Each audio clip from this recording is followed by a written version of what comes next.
What's up, y'all? It's the High Fashion Hippie, and I'm back with another video. Thank you for tapping in with your friend. Go ahead on and like, comment, and subscribe to your girl, okay? Thank you. Now we got that out the way.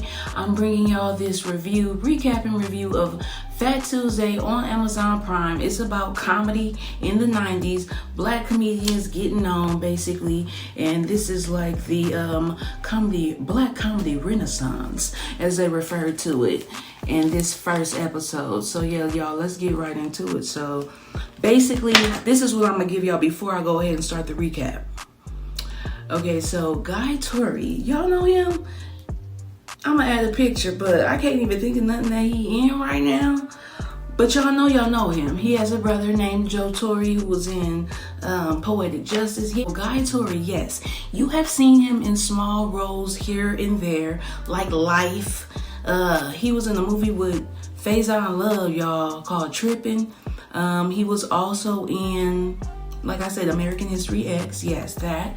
So anyway, he even had some little cameo appearances in comedy shows. He was in Martin. But lo and behold, like, he was running the comedy scene, putting people on in real life. You know, like, he's had his little movie roles here and there. But he was really the man on the comedy scene, okay?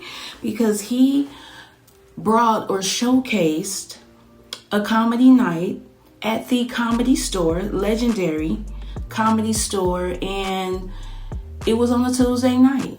It was for the black people. It was called Phat Tuesday, and that cracked off in 1995. That's basically where we start. And yeah, like I said, it starts off with Guy, and yeah, JB Smooth. You know how I do's it, comedian. He was like, basically, this was an era. This was like when everybody that's somebody right now was getting on back then, okay? They was getting on at the Comedy Store on Phat Tuesday. All the Steve Harveys. Steve said he wasn't even really up on it like that, but like basically, you know, he performed there too. He said that really Pauly Shore's mom, and I'm getting ahead of myself, but Pauly Shore's mom is the owner of the Comedy Store. And, you know, she put a lot of comedians on, developed a lot of comedians. And basically, Steve Harvey just was like, I guess, you know, I wasn't her style or whatever, because she wasn't fucking with me like that. But anyway, he was up and through there. It was the era of Dave Chappelle, Chris Rock, you feel me? All of them. D.L. Hughley. D.L. Hughley was not in his documentary.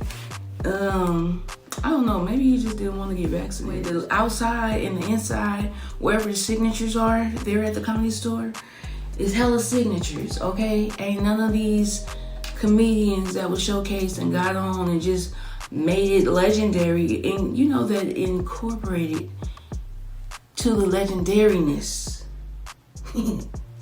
of it. They don't have their signatures up there, so you know, they just admiring. Lunel said she took some whiteout out there and tried to scribble her name in several times, and it got painted up. Mom, he says, had a natural way of just developing the comedians, and just like, you know, okay, I'm gonna pick this one, I'm gonna pick this one, I'm gonna work with this one, I'm gonna work with this one. Just putting everybody on in their own time frame, like lined up. David Letterman, Roseanne, these caliber comedians, okay? Robin Williams type shit. Pops, John Witherspoon, rest in peace, used to be the MC at the Comedy Store. Like, I never knew that, and it wasn't even on Phat Tuesdays. He was just there, period, at the Comedy Store MCing. That was Pop's thing, you know? Everybody got on through there, that's what I'm saying. Like, that's the whole point of the documentary. George Wallace said basically Pops was as black as it was getting up in there, though, at that point in time. Like, him and Paul Mooney, he said people would wait around at the end of the night, you know, for Paul Mooney to get on, but other than them two, that was it. So wasn't nobody else in there. Snoop came out, he was like, you know, like, I used to go.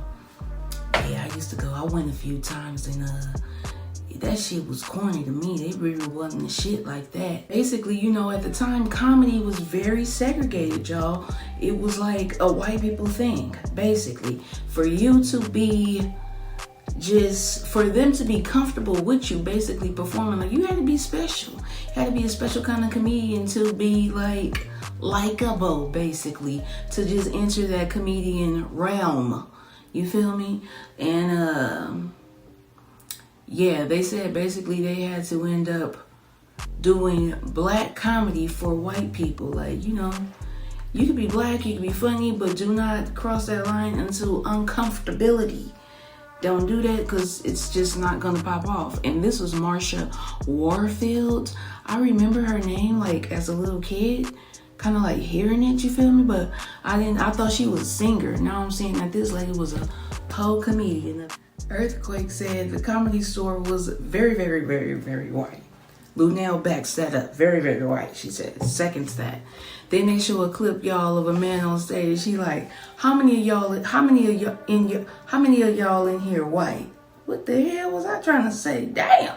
How many of y'all is in here white? How many of y'all in here white? Boy, ain't no, everybody looking around at each other, dying laughing. Like, he was like, look at him. Don't nobody want to admit it. I don't know who that comedian is, y'all. So, you know, enlighten me. Oh, maybe it's on here.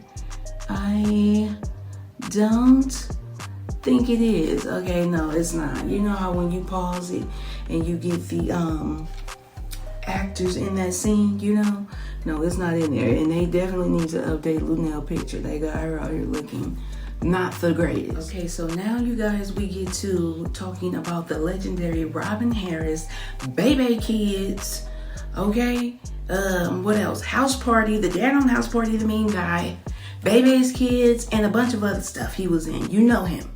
This was Robin's kind of departure from the Comedy Store, because they all of them at that time, Paul Mooney, Marsha Warfield, Robin Harris, whomever else in that era, was scrambling for the black spot at the end of the night. So one night, you know, apparently Paul tried out for, not Paul, Robin tried out for Mitzi, and you know, the crowd, they laughed, they said, but Mitzi was like, you too black, you just, I mean, it's just doing too much. And Marsha went on to say how Robin just embodied that blackness, all that blackness, just deep voice, just, you know what I mean? Giving black heterosexual male energy, period.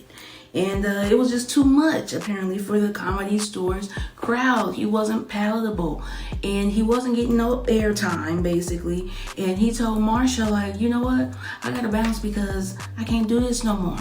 So now, y'all, comes the next comedy spot. This is where black people, the Comedy Store was there, okay? And they was trying to get there. This is for Fat Tuesdays. This is for that. The Comedy Store was there. It wasn't really giving much opportunity to the black comedians in that era. And they went on down the street to Crenshaw, past the three presidents, okay? Washington, Jefferson, and Adams. Am I correct? So Robin started hosting at the Comedy Act Theater. Yeah, that was what it was called. The Comedy Act Theater in Crenshaw. He was hosting there. He was performing there. He was killing. Everybody wanted to go there and see him, but nobody wanted to sit in the front, because if you sat in the front, if you was in eyesight, he was gonna be on your ass regardless. They said like he was getting on Wesley Snipes one time, y'all, like, damn, you so black, I can't even see you. I can't even see you. Are you here? I mean, like, it's so funny because, like, he was definitely funny, but definitely for that era, like, y'all, what the hell? Y'all used to be entertained by some bullshit. Yo, used to be laughing at the corniest shit, man. Like, some of this shit is funny and some of it's just not. Like, some of the old stuff, I'm just like, next, child. Okay, now they just talking about, like, Robin, he going through some of his jokes. He see a fat man. He wasn't even fat, really. Like, he wanted to get this joke off on somebody, you could tell. Because this dude, he just wasn't even, like, that big to try him. He was like, look at you. Put on all that weight. You must have got a weight problem. Can't wait to eat. Like, I did think that was funny, but still, it's just like, man, you was dying to get that off. It didn't even really apply, but, you know, the crowd loved it. The man was a good sport about it, apparently. But everybody on here is just basically saying how, like, you never got tired of hearing Robin do Baby's Kids, though. Like, everybody sat there and waited for him, anticipated the Baby's Kids joke. Then he go into it. Do y'all know how I go? I could recite it to you. You know I am. I met a girl a couple weeks ago, man. You know what she gonna tell me? She gonna tell me, if you want to get acquainted, you gotta take me and my son to Disneyland. Went to pick her up the next day. She got 4 more kids. I said, man, who kids is them? They baby's kids. We don't die, we multiply. Remember the little baby in his diaper? Took him to Small World. They jumps out the boat. They get Donald Duck. They fuck Donald Duck up. Cut his feet off. How the hell they cut Donald Duck feet off? This was like, okay, that was funny as hell because it's stupid. That was some Boo Capone shit right there. I knew they was gonna cut his feet off because I heard one of them say, cut him low, cut him low. Yeah, they go on, you know, still talking about how like Bebe's Kids was legendary, immortalized them basically, and yeah, they're just showing little clips of him being funny as hell, like from House Party. That scene where the cops tell him, run along, get on home now. He's like, you know what? I'm from a town called Fresh Off a Cop's Ass. But he said it so smooth though. He was like, because you know, he walking and talking to himself. I'm from a town called Fresh Off a Cop's Ass. And you're making me homesick.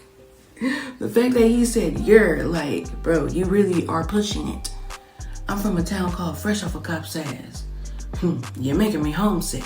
And you're making me homesick, motherfucker. Don't let me get on your ass. Dave Chappelle said basically after Bebe Kids, he noticed like a spark that just kind of ignited due to Robin Harris. It started being black comedy nights. You know, he was like, before Bebe Kids, it wasn't no black comedy nights or comedy clubs. Like it wasn't even a thing. So Bebe's Kids, Robin Harris, bomb. Like that just popped off, and that's what made the Comedy Act Theater kind of is legendary. That's what started its legendary walk, okay? Its legendary walk compared to the Comedy Store. It started to be somewhere where comedy writers, producers and stuff will pull up to the same way that they pulling up to the Comedy Store. It's competition, like it's talent there. They know it. They just scared to go at the end of the day. They scared to go down there and the riots ain't even happened yet, y'all. Cedric the Entertainer said this was like the Renaissance, the black comedy Renaissance, where comedians just start getting ushered in. Martin, Chris Tucker, D.L. Hughley, Jamie, Ricky Harris. Chris Tucker said the first time that he got down here, it was with Ricky Harris. Do y'all know that comedian? Like, I've seen his face. He looks very familiar. But I cannot just say, you know, like what I've seen him on. I know I didn't see him before. Joe Torre, the Waynes, Tommy Davidson. Tommy Davidson did this Prince joke in the documentary, and it just was not that funny, y'all. I know that they had to make a way. I'm just saying, like, the stuff that people was able to be entertained by, I'm just in amazement at it. That's it.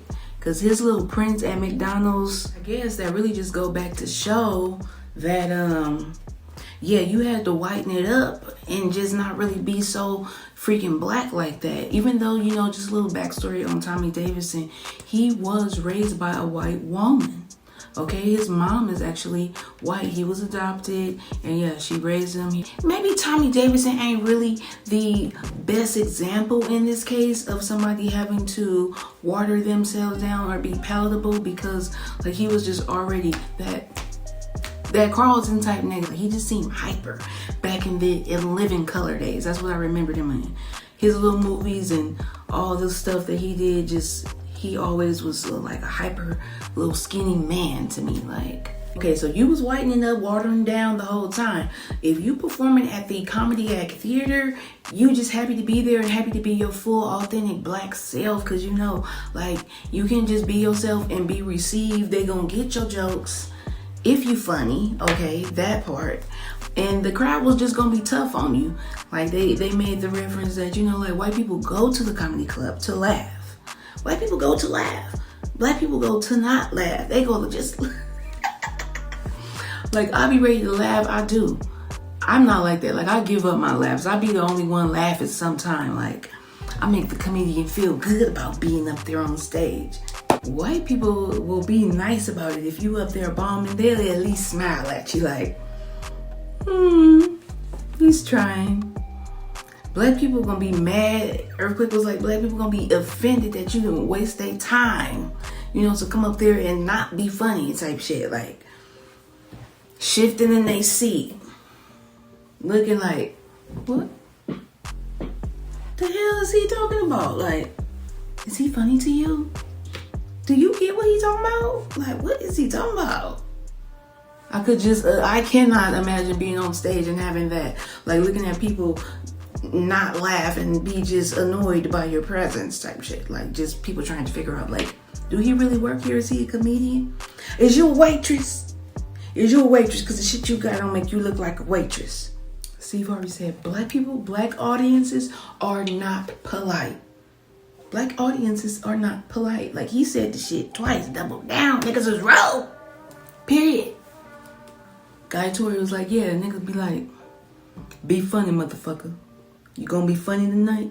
So just imagine, like, during this time frame, y'all, this black comedy stuff is new.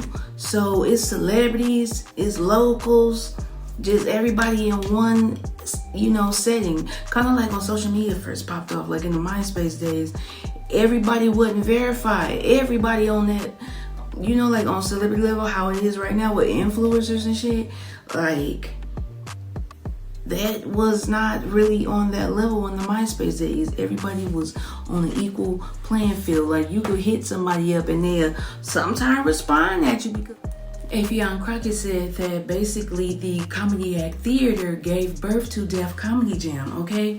Now, I always thought Def Comedy Jam was something based out of New York, probably because it had to do with Def Jam and Russell Simmons, But lo and behold, it started off in Crenshaw, and it was cracking off at the same time that West Coast hip hop was cracking off too. So it was just like a whole movement, a whole vibe at the Comedy Act Theater. So the owner of the Comedy Act Theater and Russell Simmons got together. Correct me, y'all. Was that the owner? Did you see it? If y'all watching and you figure it out, let me know. But I'm assuming that it was the owner, because he got with Russell and was like, hey, let's get this thing popping, take it to the next level. They pitched it to HBO because at the time, like, HBO was just known for raunchiness. This was the era of Taxi Cab Confessions. Yeah, y'all remember that? It would be Taxi Cab Confessions, real sex, all the raunchy and dirty stuff that you was not supposed to be watching type shit. Depending on how old you are, you probably was old enough, but I was not. Okay, but anyway, this is when Def Comedy Jam was on and was a thing. So, basically it was a hit, and it was just like gratifying for all the black comedians to just let it be known, like, look, our comedy is funny. First of all, we told you it was funny, and it could put ass in them seats. Motherfuckers is paying to come and see us and fuck with us and be in this whole movement. Y'all was missing out the whole time type shit. And Steve Harvey was like, it felt good to not have to switch up the lingo. It felt good to just tell the jokes the way that like shit that he knew was funny, but never really had the opportunity to just rock him out on the stage because he knew that motherfuckers in the audience wasn't gonna get it like that. It felt good to just be able to do that in front of your, community or whatever, and know that you're going to be understood and laughed at. Not just wondering, like, what the fuck is this black guy talking about? So yeah, y'all, this was like the height of it, the late 80s, and I don't know. See, some people were saying late 80s. They even got images from the early 90s, late 80s, when it's referring to the late 80s, and this is kind of confusing. But nonetheless, all of this is going on, and then y'all, Robin Harris passes away of congestive heart failure, y'all. Really young, 36 years old. Like, you know what he did always kind of give me older man vibes? He was much older, at the time when I'm seeing him on the house party and things, but he didn't never give me 36 years old. So his presence was definitely like an older spirit, He had that fatherly, not even fatherly, he was that uncle. You feel me? He was that uncle type shit. And he passed away of congestive heart failure at 36, y'all. This devastated the Comedy Act Theater communities, because this was happening at the Comedy Act Theater height. You know, he already started doing Bebe's Kids, or at least it was a thought, like they were in the works of making a movie, because he was up next, basically. Like, they went on to say, like, you know, like the news reporter was like, you know, he passed he was just supposed to be that guy. And the Comedy Act Theater crowd is saying, like, he was that guy already. Like, if he would have woke up the next day, he would have been that nigga, period. He was on. So after Robin passes, you know, the show must go on. They want to carry out the legacy. And next up is D.L. Hughley. We know him as a shit-talking ass comedian, similar to Robin Harris and Joe Torre. I didn't know this about Joe Torre. I didn't know that he was, like, doing all that, okay? But he was hella funny. Chappelle even got on here and vouched, was like, damn, after I seen him perform, I was like, this motherfucker right here is funny. And then somebody else, oh yeah, Chappelle went on to talk about how Joe Torre can beat somebody ass outside the Comedy Act Theater. Like, what the hell wouldn't happen? He was like, he killed it on stage and he whipped some dude's ass up and down the street type shit. So Joe Torre is saying, you know, that Robin Harris took to him like a little brother, put him in that position in different rooms and spaces amongst the people that was going to develop him and groom him to be in that conversational, shit-talking type of comedian that people going to come out love to see. You know, they want to get dressed up and come see you type shit. And they want to get roasted by you. That guy, that's who he decided or just figured out, you know, like, this is the type of comedian that I am. Joe Torre is saying that basically, you know, didn't nobody want to take over Robin's spot. Robin's parents gave them the blessing, like, you know what, go ahead on and carry that out for him, because that's what he would want. It went from 400 a night to nobody. I'm talking about capacity of people. Like, nobody they wasn't doing it, you know? So Joe Torre decided, when he decided, like, I'm about to use this space to perfect my craft. I'm about to do this. The Rodney King not guilty verdict happened in the LA riots. You know, they went down like that. Like, I remember being little during the riots, and our neighbors straight up had a couch, a money green leather sofa. Same type of sofa that Biggie was rapping about, you feel me? My next door never had one of them shits. So basically, y'all, yeah, everybody's talking about what they came up on during the riots. Like, I remember SWAT team being at the mall, like, days after, like, they finally decided to come in there, and I was SWAT or whatever. But yeah, Snoop talking about he stole the couch too. He said he seen Ice-T out there, like, niggas like Ice-T. Shit funny, but yeah, I remember that. I was hella little, and I just remember, like, the Nuggets. We had some stuff from Mervin's, y'all. Y'all remember that store? Just hella shit.